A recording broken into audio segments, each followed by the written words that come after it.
भारत अगर रूस से तेल ना खरीदे तो क्या होगा। पिछले हफ्ते अमेरिका ने भारत के खिलाफ टैरिफ 25% से बढ़ाकर 50% कर दिया था और वजह बताई गई कि रूस से तेल खरीदना। इतना ज्यादा टैरिफ पहले कभी नहीं लगा था। ये फैसला 27 अगस्त से लागू होगा और भारत से अमेरिका को होने वाले एक्सपोर्ट पर कुल टैरिफ अब 50% हो जाएगा।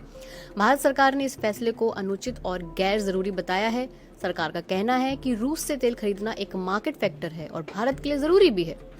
दिलचस्प बात यह है कि चीन और तुर्की भी रूसी तेल के बड़े खरीदार हैं, फिर भी सबसे ज्यादा टैरिफ भारत पर ही लगाया गया है।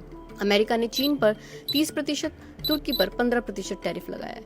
अब सवाल यह है कि अगर भारत रूस से तेल खरीदना बंद कर दे तो क्या होगा, इसको समझते हैं। कच्चा तेल या क्रूड ऑयल इंपोर्ट करने के मामले में भारत दुनिया में तीसरे नंबर पर आता है। जितने तेल की भारत को जरूरत होती है उसका 85% तो बाहर से ही आता है, यानी भारत इंपोर्ट करता है। आज से 7-8 साल पहले यानी 2017-18 में कहें तो भारत रूस से अपनी जरूरत का सिर्फ 1.3% ही तेल इंपोर्ट करता था। बाकी के लिए तो मिडिल ईस्ट देशों पर डिपेंडेंट था। लेकिन रूस यूक्रेन युद्ध के बाद रूस के तेल की कीमत कम हुई तो भारत वहां से ज्यादा तेल खरीदने लगा और अब यह हिस्सेदारी बढ़कर 35% तक पहुंच चुकी है। और इससे भारत सरकार ने काफी पैसे भी बचाए, कई अरबों डॉलर। ऐसा करने से साल 2022-23 में 5.1 अरब डॉलर और साल 2023-24 में 8.2 अरब डॉलर की बचत हुई।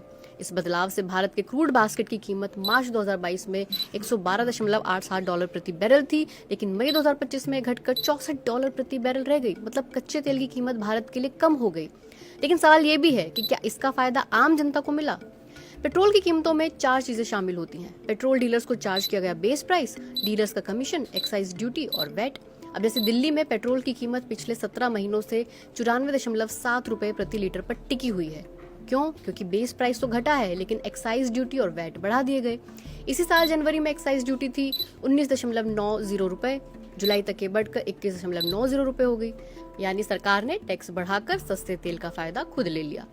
अब देखिए 2024-25 में केंद्र सरकार ने एक्साइज ड्यूटी से इतने लाख करोड़ रुपए कमाए, राज्यों ने वैट से इतने लाख करोड़। कोविड के दौरान ये कमाई और भी ज्यादा थी, इतने लाख करोड़। चलिए अब अगला सवाल ये है कि अगर भारत रूस से तेल खरीदना बंद कर देता है तो क्या। एसबीआई की रिपोर्ट कहती है कि अगर ऐसा होता है तो साल 2025-26 में भारत का फ्यूल बिल, ईंधन बिल 9.1 अरब डॉलर तक पहुंच सकता है और 2026-27 में ये 11.7 अरब डॉलर तक जा सकता है। तो इसका मतलब क्या महंगाई बढ़ेगी? हाल ही में आरबीआई गवर्नर संजय मल्होत्रा ने कहा था कि ये इस बात पर निर्भर करेगा कि उस वक्त अंतर्राष्ट्रीय बाजार में तेल की कीमतें क्या हैं और सरकार टैक्स में कितनी राहत देती है। इसके अलावा think tank independent energy policy institute के नरेंद्र तनेजा कहते हैं कि अगर भारत रूस से तेल खरीदना बंद करता है तो ग्लोबल सप्लाई में दिक्कत हो सकती है। इससे तेल की कीमतें बढ़ने की आशंका है और इसका असर पूरी दुनिया पर पड़ेगा, खास तौर पर अमेरिकी उपभोक्ताओं पर, और इसका असर भारतीय अर्थव्यवस्था पर भी पड़ेगा।